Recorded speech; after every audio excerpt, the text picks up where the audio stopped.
Hola, buenos días. ¿Qué tal, amigos de Stakeholders? Les saluda Luis Paucar y estamos esta mañana con Fabiola Muñoz, ex ministra del Ministerio del Ambiente, y con ella vamos a hablar sobre diversos temas ambientales y vamos a recoger un poco su mirada integral que tiene sobre este sector. Fabiola, empecemos por el caso Repsol, ¿no? 4 meses después se ha evidenciado la responsabilidad de la petrolera, pero los daños ambientales aún no se remedian. Solo 5 playas de más de 20 se encuentran limpias, según una reciente estadística, ¿no? ¿A qué se debe esa falta de celeridad? Bueno, primero que nada, muchas gracias por la entrevista, por la oportunidad de Ujú. comentar algunos temas. Yo diría que un problema principal que se ha evidenciado durante el proceso, que ha tenido como, digamos, eh, detonante el problema del derrame de petróleo ha sido la falta de liderazgo y de coordinación entre el sector público y el sector privado, ¿no? Normalmente esto debería tratarse como un problema complejo, y como un problema complejo, normalmente tú haces una suerte de comité de crisis, ¿no?, entre los diferentes actores, los públicos, los privados, los de diferentes niveles también, no solamente el gobierno nacional, sino involucrar a los actores locales, las autoridades locales, y también no solamente a la empresa responsable, sino otros actores que pudieran tener también algo que aportar, y organizas esta situación de alguna manera y defines un plan de acción de manera conjunta. Pero yo creo que eso es Ujú. lo que no hemos visto a lo largo de este proceso. Entonces, también es difícil la rendición de cuentas porque Claro. no tenemos claridad, ¿no?, sobre las cosas que están pasando. Ujú. En todo caso, ¿qué papel debió asumir el gobierno frente a este desastre, ¿no? Al desastre ambiental. O sea, yo creo que ahí el rol fundamental del gobierno es liderar el proceso de coordinación de las acciones, ¿no? O sea, los recursos nunca son suficientes en el Estado, ¿no? No quiere decir que sean suficientes en el sector privado, pero digamos, habiendo una responsabilidad, y además la empresa pasó de un primer momento de negación a después Ujú. aceptar la responsabilidad de decir, bueno, yo quiero, voy a invertir, en contribuir, ¿no?, voy a hacer cosas. Entonces, creo que hay que usar los esfuerzos y los tiempos y los recursos de la manera más eficiente posible. Y eso solo se puede hacer cuando abres un espacio de diálogo, de coordinación, de articulación. Creo que ese rol, que para mí es el más importante que tendría que haber cumplido el Estado, no se ha cumplido de esa manera, ¿no? Ujú. Las acciones, ¿cómo las evalúa usted? ¿Qué diría? Pues fueron eficientes, poco eficientes, ineficientes. Bueno, yo creo que en realidad hay varias cosas que se hubieran podido hacer mejor, ¿no? O sea, hemos tenido impactos de múltiples tipos. O sea, quizás los que más hemos visto han sido las playas negras, ¿no? La cantidad de fauna que se afectó, pero hay una serie de impactos económicos en los pescadores locales, ¿no?, en la población Ujú. local, en todos esos pequeños comerciantes que habían invertido para adquirir productos que después pudieran vender en la temporada de playa, que no pudieron. O sea, hay una serie de impactos que no necesariamente han sido tan evidentes, que no necesariamente se ha hecho el seguimiento adecuado, o por lo menos no lo sabemos, porque no hay mucha información pública. O sea, no hay, yo como ciudadana, si quiero saber, no tengo dónde informarme de manera transparente y clara qué cosa es lo que ha pasado y qué cosa se ha hecho. Puede ser que se haya hecho mucho más de lo que pensamos, pero si no lo sabemos, es difícil poder adivinar en estos casos. Entonces, creo que el tema de comunicación, por ejemplo, es algo que se ha manejado mal, ¿no? Claro. Creo que ahí hay varias oportunidades de mejora. Entiendo que se ha hecho un esfuerzo de generar reparaciones para algunos de los actores, pero no sabemos si para todos, en qué magnitud, ¿no?, en qué han consistido. Y creo que eso Mm. es una falla también de la propia empresa, ¿no? Porque si ha hecho cosas como dice que las ha hecho, debería de también transparentar esa información, ¿no? No para salir a decir, mira, yo lo que estoy haciendo, sino básicamente porque hay un tema de rendición de cuentas que los ciudadanos y ciudadanas creemos que tenemos derecho a recibir, ¿no? ¿Mm?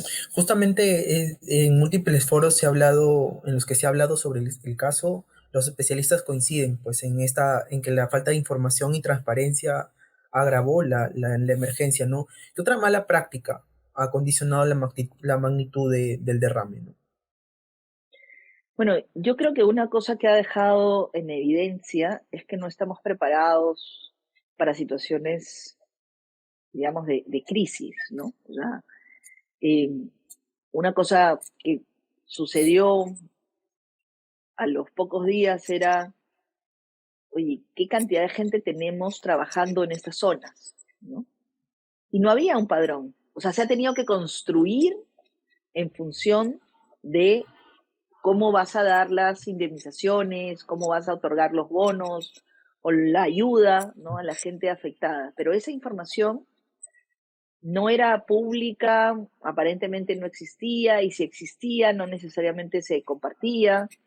Entonces creo que no estamos preparados. Y esto nos debe hacer reflexionar porque Lima es una zona, ¿no?, en particular, que tiene una cantidad de construcción informal en zonas de riesgo, de alto riesgo. Entonces, si tuviéramos un sismo, ¿no?, o sea, un sismo de gran magnitud, como se dice que en algún momento va a haber, y se genera realmente una crisis, o sea, se cortan las comunicaciones, el abastecimiento de agua, ¿no? O sea, ¿cómo actuaríamos? Creo que la experiencia del derrame debe hacernos reflexionar sobre cuán preparados estamos para enfrentar situaciones de grandes riesgos, ¿no? O sea, si hubiera un tsunami, por ejemplo, ¿realmente estamos preparados? O sea, ¿realmente nos tomamos en serio los simulacros, ¿no? Creo que esa es una pregunta que todas las autoridades deberían hacerse, eh, para ver qué oportunidades de mejora identifican, ¿no? Y también el sector privado, porque finalmente el sismo no distingue entre lo público y lo Sí. privado, ¿no? Ujú. Ok, y pasando al tema de las respuestas, ¿no? ¿Qué observación tiene sobre los acuerdos tomados por la petrolera para reparar en la medida de lo posible a los pescadores afectados, ¿no? Bueno, entiendo que al principio, por ejemplo, han habido algunos casos en los cuales han generado o tratado de generar empleo rápido, ¿no?, contratando a los propios pescadores para hacer el tema de la limpieza. Pero creo que la discusión más importante aquí hubiera podido estar vinculada a, ok, tenemos una situación de este tipo, vamos a Claro. invertir en reparación para ver cómo subsanamos de alguna manera el daño que se ha hecho, ¿no? Pero quizás la oportunidad hubiera sido también pensar en no regresar a las condiciones anteriores, sino qué oportunidades de mejora hay para la propia vida de las personas, ¿no? Ujú. Por ejemplo, desde temas como manejo de residuos, ¿no? O sea, yo creo que hay la oportunidad de invertir en generación de espacios para reciclaje, por ejemplo, que es algo que de repente en estos lugares no se hacía, pero que podría ser una oportunidad de generar un empleo más sostenible en el tiempo. Claro. Porque lo cierto es que si yo, o sea, claro, te generé un perjuicio, te doy un monto para indemnizarte, pero el monto se va a acabar en algún momento, ¿no?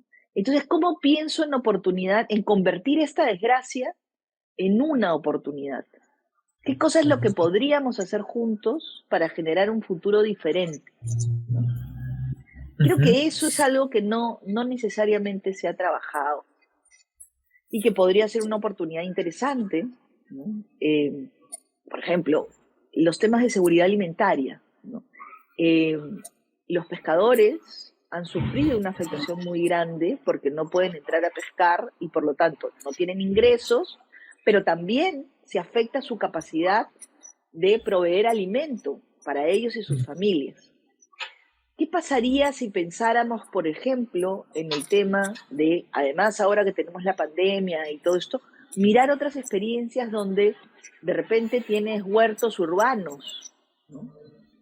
Y podrías crear una sinergia positiva entre los actores y ok, no puedes pescar en este momento, pero puedes de repente crear estos huertos que te van a permitir mejorar las condiciones de alimentación de tu familia también, ¿no? No será pescado, pero serán verduras, pero serán otras opciones, o de repente, no sé, pues crianza de gallina, alguna cosa que permita ir más allá de simplemente te genera un perjuicio, cuánto es, toma, ¿no? Claro. Si este derrame hubiera ocurrido en Europa u otra parte del mundo, Repsol hubiera salido tan bien librado como está saliendo de acá en Perú. Bueno, yo creo que parte del problema que tenemos es que no tenemos suficiente información, transparencia, para saber qué tan bien librado o no está, ¿no? Aparentemente, o por lo menos la información que es pública, es Ujú. que se han iniciado procesos sancionadores, ¿no? Algunos, en teoría, terminaron, por lo menos en primera instancia, pero no sabemos qué más está pasando. Entonces, yo tengo la percepción, que creo que es la que tú compartes, de que efectivamente la empresa ha llevado poco, ¿no? Claro, Pero pero la verdad igual es ha que no lo sé. judicializado varios de esos procesos, ¿no? Exacto. Y la verdad es que no sabemos, ¿no? En detalle cuánto tiempo, por ejemplo, se va a demorar en definirse el total de las sanciones o el total del valor que tiene que reponer o indemnizar o los planes de remediación, ¿no? O sea, creo que no hay claridad sobre esa información. Claro. ¿Y cuáles pueden ser las secuelas que puede tener este desastre ambiental, ¿no? En futuro para las comunidades y ecosistemas de la zona afectada? Bueno, el tema, digamos, de recuperar no solo el paisaje, ¿no? Sino recuperar la biodiversidad que puedas tener en estos espacios va a tomar bastante tiempo, porque nosotros podemos mirar encima de la arena, podemos mirar encima de la playa, pero no estamos mirando cómo está el fondo del mar, por ejemplo, ¿no? Y en algún momento se decía, bueno, no hay problema porque el petróleo se queda encima y eso no es algo que va a afectar. Eso no es tan cierto, ¿no? Los especialistas, yo no soy una especialista en este tipo de análisis, pero he escuchado y he estado pidiendo información a algunos especialistas y lo cierto es que sí hay una afectación que puede ser mayor o menor en el fondo del mar, pero sobre todo en la biodiversidad, ¿no? Entonces creo que ahí tenemos también información que no está suficientemente clara y creo que en Ok. algunos casos cuando pasan estas cosas, ¿no? Los asesores normalmente les dicen a las empresas, oye, ya nos está haciendo mucho ruido, entonces mantén perfil bajo, no salgas de los medios, no des declaraciones o no hagas una explicación pública porque ya el tema está pasando, se está olvidando, ¿no? Si eso fuera así, yo creo que ese sería un mal consejo, porque en realidad este, las personas no nos vamos a olvidar de lo que pasó, ¿no? Más bien lo que quisiéramos saber es si esto va a tener un final en el que podamos decir, mira, fue una desgracia y sigue siendo una desgracia, o podríamos decir, fue una desgracia, pero que se convirtió en una oportunidad. Esa información yo personalmente no siento que la tenga como para poder hacer esa evaluación. Para mí sí, sigue siendo, es una desgracia que sigue siendo una desgracia, ¿no? Mm. Quisiera contar con más información para poder decir de repente, no lo sé, es una desgracia que se convirtió en una oportunidad. La vida de las personas no fue la misma, pero no fue la misma no para mal, sino que se pudo revertir una situación que a todas luces es una desgracia y se pudo Claro. convertir en una oportunidad. Eso creo que sería para mí el mejor resultado dentro de lo que cabe, ¿no? ¿Y le parece que este panorama, ¿no? Que Repsol haya judicializado varios de estos procesos, justamente las secuelas a la biodiversidad de la que hablaba anteriormente, crea una sensación de impunidad de la empresa? Yo creo que sí, o sea, no contribuye a esta idea que creo que la empresa debería de buscar generar en la ciudadanía, que es, mira, tuve un problema, estuve o no estuve bien preparado, pero sea lo que fuera, las causas de lo que pasó, yo lo enfrento. Y lo afronto porque en el marco legal peruano, el que contamina paga y esta es mi responsabilidad. Y como es mi responsabilidad, la voy a tomar de cabo a rabo, como se dice, ¿no? Y voy a hacer en lo social esto, en lo económico esto, en lo ambiental esto. Voy a tener reportes cada 2 meses, ¿no? A la sociedad para explicarle qué cosa es lo que ha pasado, qué cosa es lo que estoy haciendo, ¿no? Es más, estoy judicializando tal cosa o tal otra porque creo que no ha funcionado el sistema o me están dando algo que no corresponde. O sea, decirlo, explicarlo. Pero yo no siento que esa haya sido la actitud, ¿no? O sea, de explicar la información. Creo que no hemos tenido eh, ese deber de ser completamente transparente y franco, ¿no? Por parte de la empresa. Me parece que esa es una de Claro. las debilidades en todo este proceso. Y su mirada sobre, bueno, sobre esta realidad, ¿no? Sobre los contratistas de Rexol que no tenían experiencia y que también habían sido sancionados y que, bueno, hicieron parte de la limpieza del derrame, ¿no? A ver, uno de los problemas principales que tenemos, ¿no? Es que eh, creemos que hay cosas que nunca nos van a pasar. Entonces, como creemos que hay cosas que nunca nos van a pasar, nunca nos preparamos realmente, seriamente para eso, ¿no? Eso es lo que creo que pasa en este tipo de situaciones. Tienes un tema como este, pero no tienes la gente preparada, porque no pensaste que te iba a pasar en algún momento, ¿no? Sí.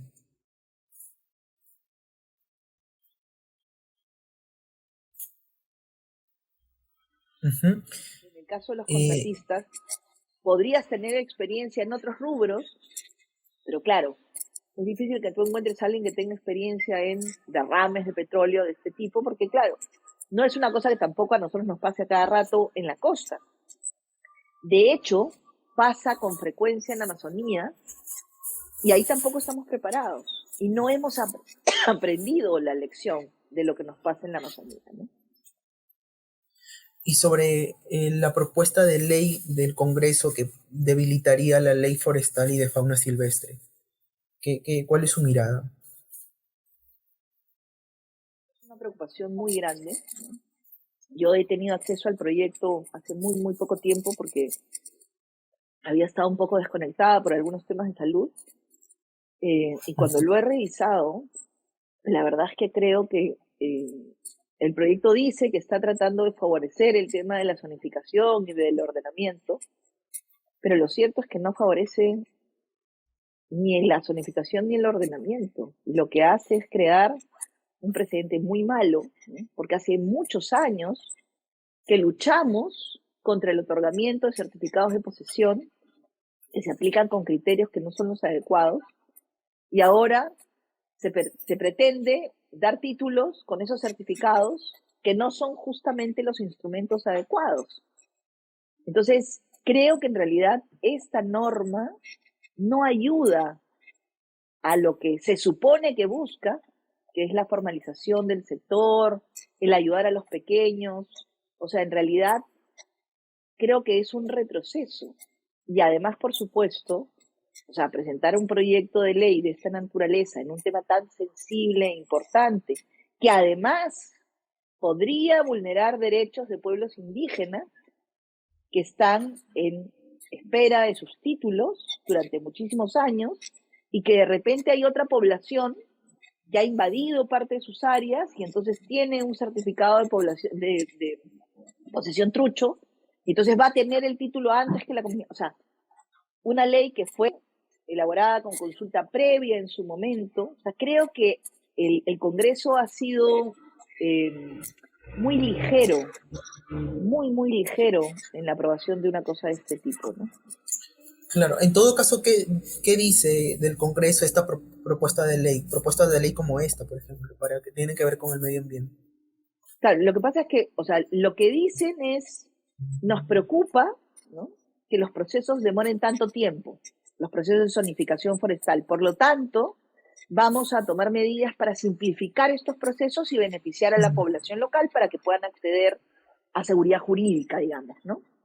Pero lo cierto es que la forma como lo están haciendo y los instrumentos que reconocen, como los certificados de posesión, no contribuyen a brindar eso que estamos buscando, que es mantener nuestros bosques en pie y permitir que haya un ordenamiento que respete la prelación de los derechos, ¿no es cierto? Porque tenemos algunos casos que están esperando muchísimos años, pero esa no es la manera de resolver el problema. Entonces, creo que usando el pretexto, digamos, usando lo que sí es cierto, que hay una preocupación para acelerar los procesos de ordenamiento y de zonificación, usando ese argumento, pretenden aprobar una norma, ya digamos, la han discutido aparentemente y la han aprobado, una norma que usando ese argumento, en realidad contribuye a todo lo contrario, ¿no? Porque legitima instrumentos que gente que no maneja el bosque, sino que al contrario, que le cambia el uso y deforesta, pueda ahora ser reconocida, ¿no?, como titular. Y eso no es lo que queremos en un país biodiverso, amazónico, tan vulnerable al cambio climático. O sea, ¿queremos un ordenamiento más rápido? Sí, pero no de esa manera. Bien, igual hace unas semanas también ocurrió un derrame que ha sido comparado con el de Rexol, ¿no? Fue en el río Chillón, donde se vertieron casi 34 toneladas de zinc propiedad de Volcan, ¿no? Esto, bajo su mirada, ¿cuál es la gravedad y el impacto ambiental de este último suceso? A ver, yo creo que creo que son dos casos diferentes, ¿no? El de Repsol tiene realmente un impacto muchísimo mayor porque, digamos, en un río, o sea, por supuesto que es una desgracia ambiental, o sea, no quiero minimizar el problema. Lo que estoy Okay. diciendo es que el, el, el lugar está más acotado, ¿no es cierto? Y tu marco de acción está mucho más, digamos, centrado en un espacio geográfico que tú puedes controlar. En el caso de Ventanilla, el mar, ¿no es cierto?, es difícil de controlar, es difícil de manejar, no está acotado en un espacio geográfico determinado. Entonces, creo que eso marca una diferencia grande entre un caso y el otro, ¿no? Ahora, creo que la respuesta del ministro en su momento no fue la más feliz, ¿no? Creo que lo que él trató de decir es, de repente, no se alarmen, ¿no? O sea, sí es un problema, pero con la vida de las personas, por ejemplo, ¿no? Creo que ese era su mensaje, pero la forma como lo manifestó nos dio a entender de que realmente se estaba minimizando el problema. Y creo que esa sí no es una respuesta correcta, porque este tipo de cosas siempre generan un impacto, y un impacto muy negativo, ¿no?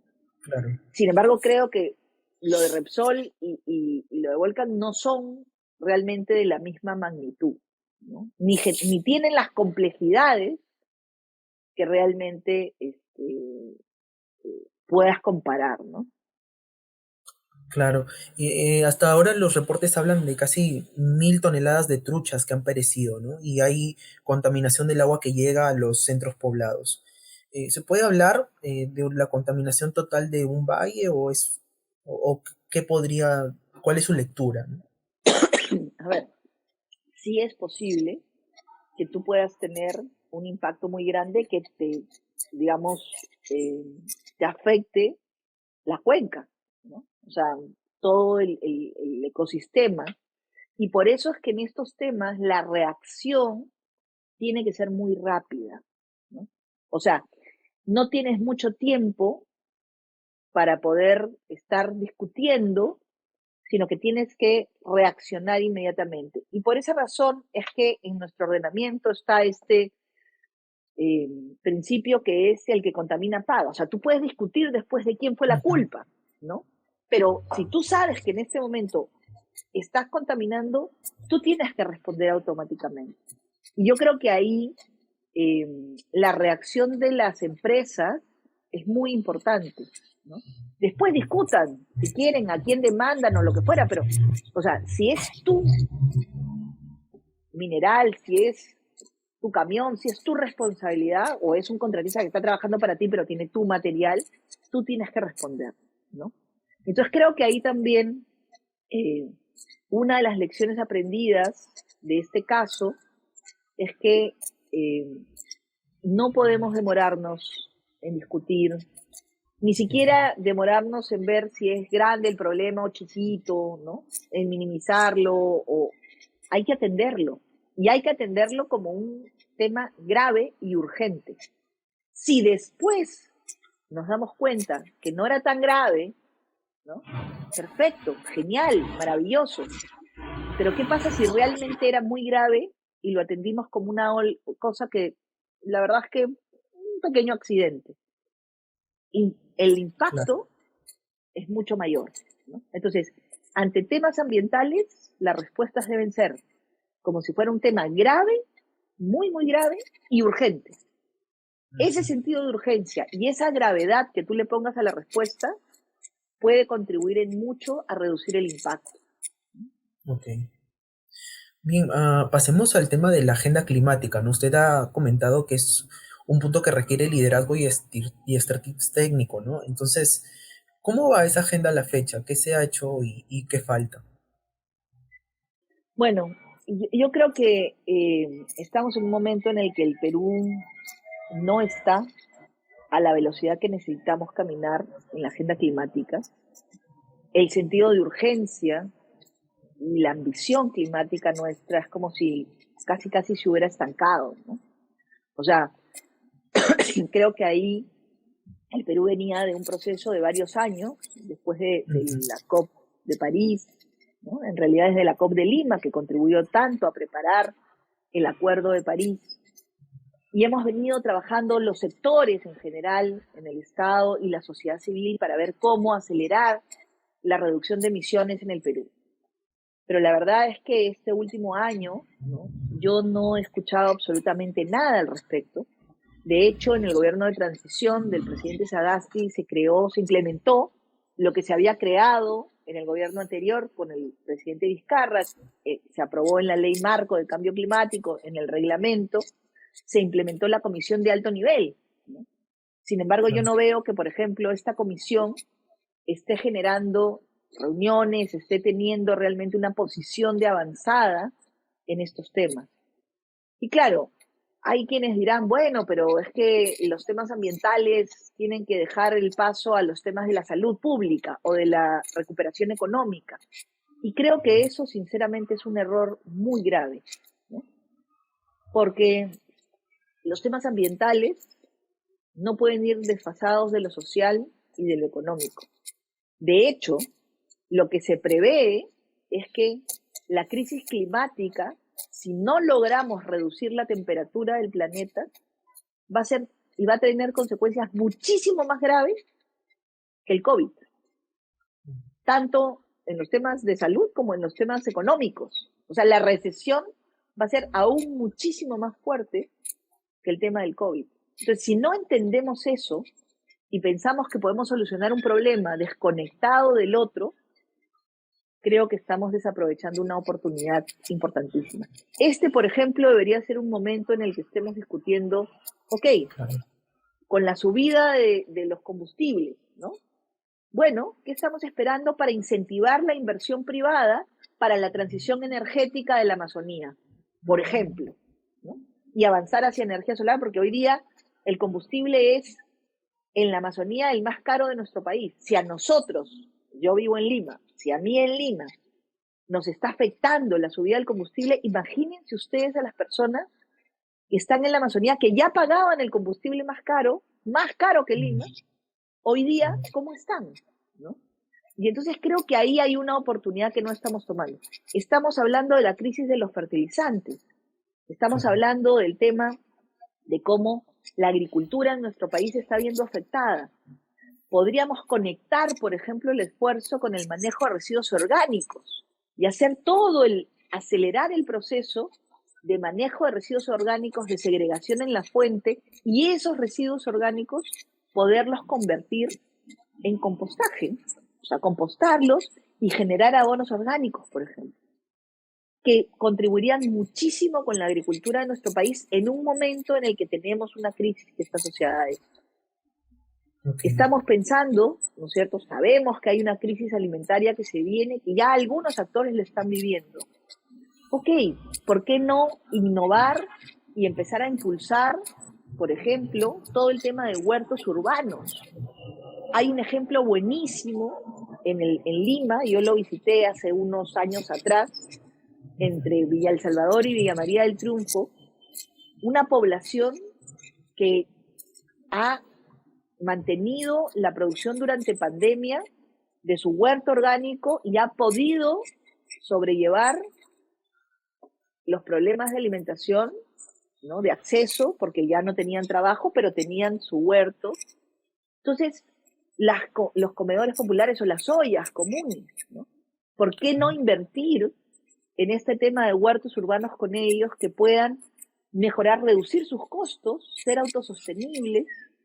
Entonces, creo que hay oportunidades que la agenda climática, el COVID y el tema de la recesión económica, de la recuperación económica, deberían permitirnos unir y más bien salir fortalecidos de este proceso. Ok.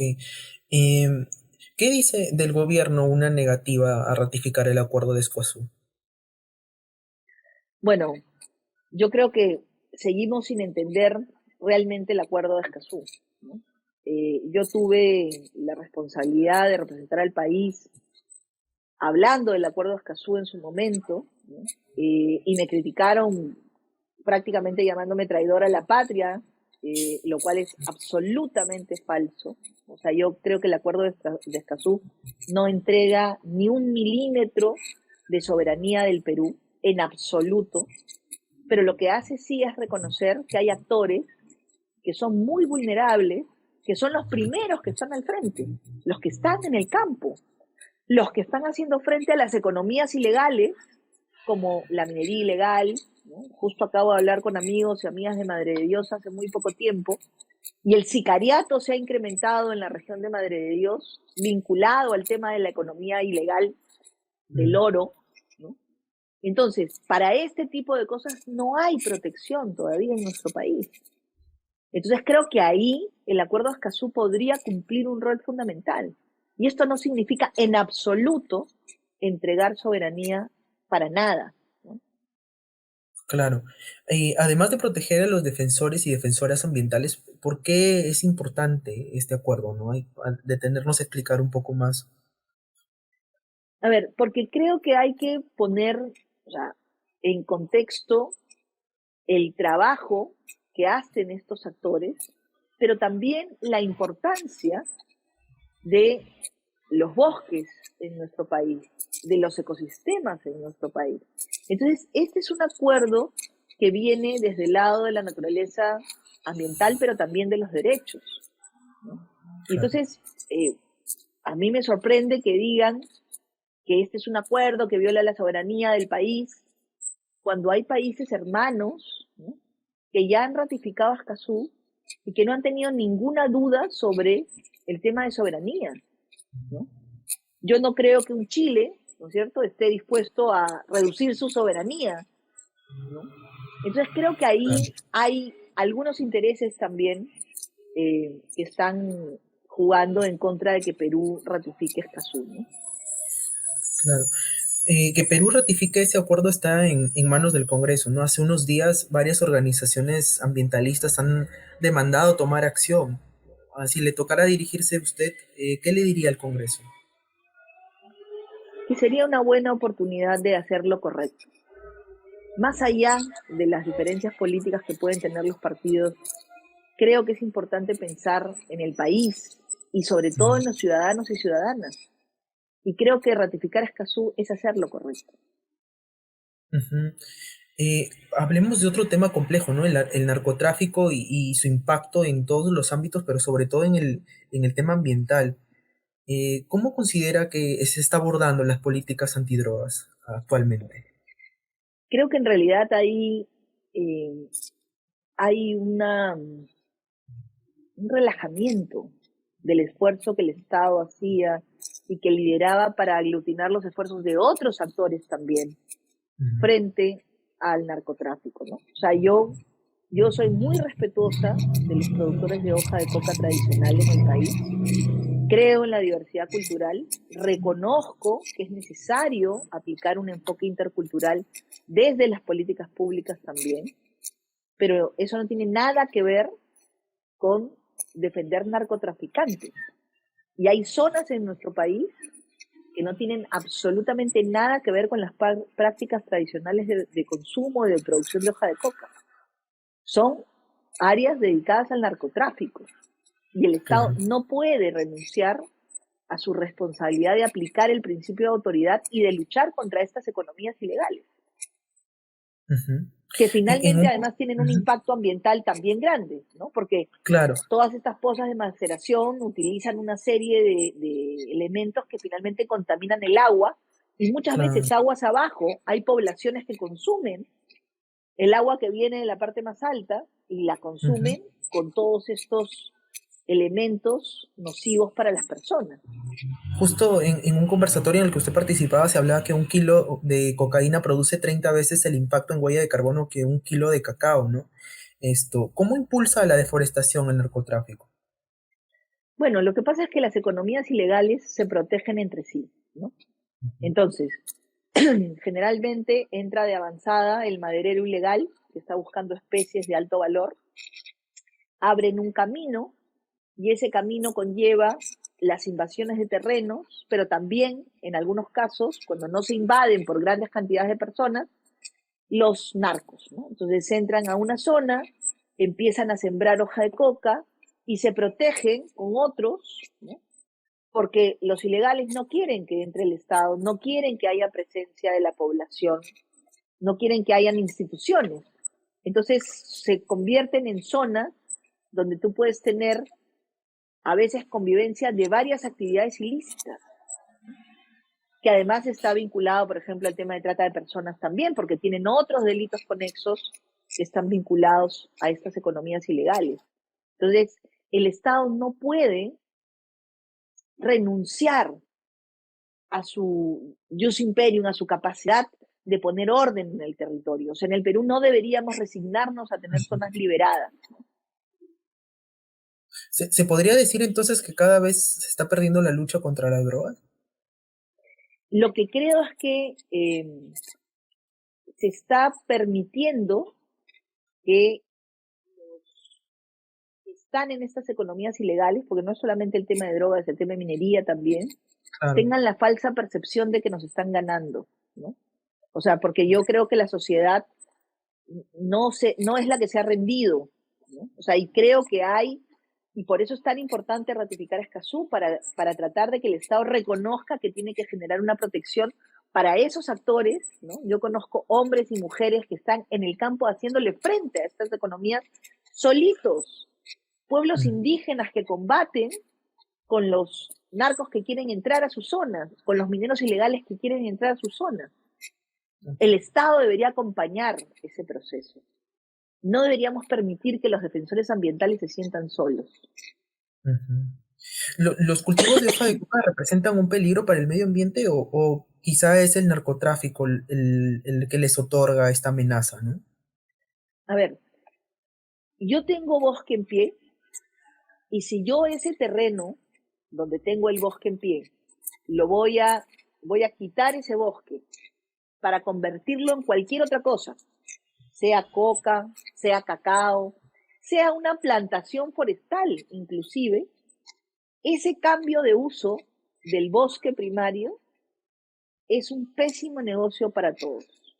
No solamente desde el punto de vista ambiental, a la larga desde el punto de vista económico también. Porque lo que yo estoy afectando cuando tumbo el bosque en pie es, por ejemplo, mi capacidad de tener agua. El bosque es un elemento fundamental para tener agua. Si yo deforestara toda la Amazonía, no tendría agua para la costa, por ejemplo. Claro. Además, afecto biodiversidad, porque en ese bosque, en esa hectárea de bosque en pie, yo tengo un montón de interrelaciones entre diferentes especies. Ese bosque genera un microclima que me mantiene la temperatura más baja que si no tuviera sombra.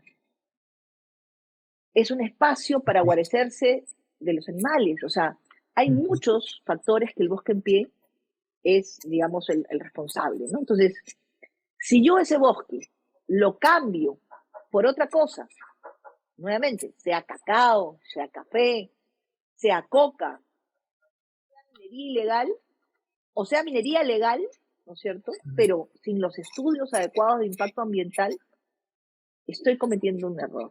Y eso es lo que tenemos que entender. Cuando yo quiero tomar la decisión, necesito los estudios, necesito la identificación de los impactos. Eso es lo que no hacen las actividades ilegales. O sea, ninguna actividad ilegal hace su estudio de impacto ambiental para ver qué impacto va a generar, ¿no? Exacto. Simplemente entran y tumban el bosque y ponen lo que quieren. Y tan, digamos, complicado es el tema que a veces el Estado se tarda mucho tiempo en llegar, porque son zonas muy alejadas, no hay conectividad, hay una serie de factores, ¿no? Igual las Fuerzas Armadas han declarado que ven posible tener pacificado el Braem en 2026. ¿Cuál es su mirada sobre este plan, ¿no? Sobre esta propuesta? Ojalá. El asunto es que eh, creo que es bien importante reconocer, alguna vez me lo han preguntado, eh, si la minería ilegal tiene relación con la pobreza, ¿no? Yo creo que el narcotráfico también tiene relación con la pobreza. O sea, si la estrategia de pacificación incluye que las personas salgan de la pobreza, creo que va a ser sostenible. Si la estrategia de pacificación no incluye una salida sostenida de la pobreza, creo que va a ser algo temporal y la gente va a regresar porque no tiene otras opciones. ¿Y considera pertinente los programas de reconversión de cultivos de hoja de coca como el cacao o el café? ¿Son la salida Por para el ejemplo, narcotráfico por o usted ejemplo, propone otras? yo creo que hay que tener una combinación, una diversificación, una gestión integral del territorio. O sea, un pequeño productor que tenga 3 hectáreas de hoja de coca, ¿no es cierto? O 5 hectáreas de hoja de coca, y lo cambia por 3 o por 5 hectáreas de café, no va a ganar más y no va a salir de la pobreza con eso. Pero sí, ¿no? Café con prácticas convencionales, digamos. Okay. Pero sí, cambia la coca y pone un café en sistema agroforestal, ¿no? Con árboles, se orienta a cafés especiales. Además de eso, tiene, por ejemplo, el manejo de repente de acuicultura. Entonces tiene una poza para producir peces. Y además de eso, de repente está teniendo algunos frutales que también maneja en el lugar. O sea, tiene un combo de actividades. Creo que sí es posible que la reconversión sea una alternativa para la coca. Y si además los ayudamos para que pasen a riego tecnificado, usan energía solar, ¿no? Para poder tecnificarse, para poder avanzar, para poder fertilizar o tener buenas prácticas como podas, que mucha gente no hace en el campo, y encima se asocian, creo que sería una extraordinaria oportunidad para no solamente salir de la coca, sino salir de la pobreza. Okay. Pero eso tiene que ser algo que esté articulado. O sea, no es la responsabilidad solo del sector agricultura, o solo del sector defensa, o solo del sector producción, o de vida, ¿no? Tiene que ser algo donde todos los actores pongan su granito de arena y trabajen de manera coordinada. Y alguien tiene que liderar ese esfuerzo, ¿no? ¿Y es pertinente la estrategia del gobierno para lograr un país sostenible? ¿Considera así o qué programas hacen falta? Bueno, me gustaría saber cuál es la estrategia del gobierno, de este gobierno, ¿no? Para tener un país sostenible, porque yo no he escuchado eso en ninguna de las presentaciones de los ministros, ¿no? ¿Y a qué se puede deber esta ausencia de una estrategia, ¿no? Yo creo que el tema ambiental no está presente en las decisiones de política pública en este momento en el Estado peruano. O sea, creo que ahí hemos retrocedido bastante.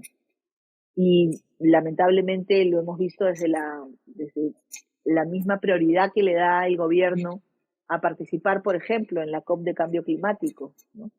O sea, todos los gobiernos han estado participando y pensando en cómo, justamente esta fue una COP que le dio mucha importancia al tema de bosques, ¿no? Entonces se ha discutido mucho sobre cómo colaborar y construir y generar un esfuerzo entre los países para reducir la deforestación. El Perú justamente es uno de los temas que debería priorizar, pero no estaba presente en la discusión ministerial sobre los bosques, ¿no? Y aunque se firmó el acuerdo, digamos, se mandó un discurso, lo cierto es que no se tuvo presencia en la discusión ministerial, ¿no? Y a veces el presidente pone algunas cosas en sus discursos o participa en algunas reuniones, pero cuando uno mira el discurso y la práctica, son completamente distintos, ¿no? No hay una conexión entre lo que yo dije en la mañana y lo que estoy haciendo en la tarde, por ejemplo. Claro. ¿Y qué podría hacer para que impulsen el tema ambiental? ¿O cuál sería su reflexión final sobre este punto? Yo creo que, o sea, estamos en un momento crítico para un país como el Perú, muy vulnerable al cambio climático, muy afectado por el COVID, que tiene retos increíblemente, digamos, difíciles, importantes, como seguir avanzando a que la pequeña agricultura familiar en nuestro país sea priorizada, ¿no?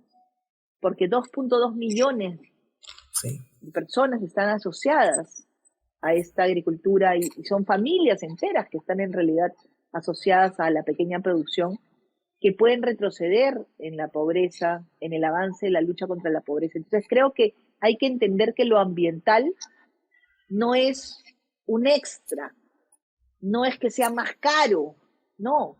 Lo ambiental es esencial y clave si queremos salir de la pobreza, si queremos una recuperación económica. Por ejemplo, en el turismo, el Perú es un país que debería apostar enormemente por el turismo de naturaleza. Tenemos unas ventajas comparativas extraordinarias. Miremos Costa Rica. La economía de Costa Rica se basa en el turismo vinculado a la biodiversidad. Y Costa Rica es del tamaño de San Martín. Imaginemos nosotros si priorizamos el turismo de naturaleza. Esta actividad que podría llegar a zonas rurales donde no hay otras fuentes de trabajo o son fuentes ilegales, ¿no? Entonces creo que podríamos dinamizar la economía peruana, recuperar el turismo y además poner en valor nuestro capital natural, que es tan importante. Ese tipo de estrategias integrales son las que yo creo que serían la mejor manera de que el Perú enfrente los retos que tiene. Pero para eso se necesita decisión política. Ok. Bien, yo creo que ahí estaríamos cerrando la entrevista. Hemos estado esta mañana con Fabiola Muñoz, ex ministra del Ambiente, y nos ha dado sus reflexiones sobre temas ambientales, ¿no? Gracias, Fabiola, por conectarte con nosotros esta mañana, ¿no? Gracias a ustedes.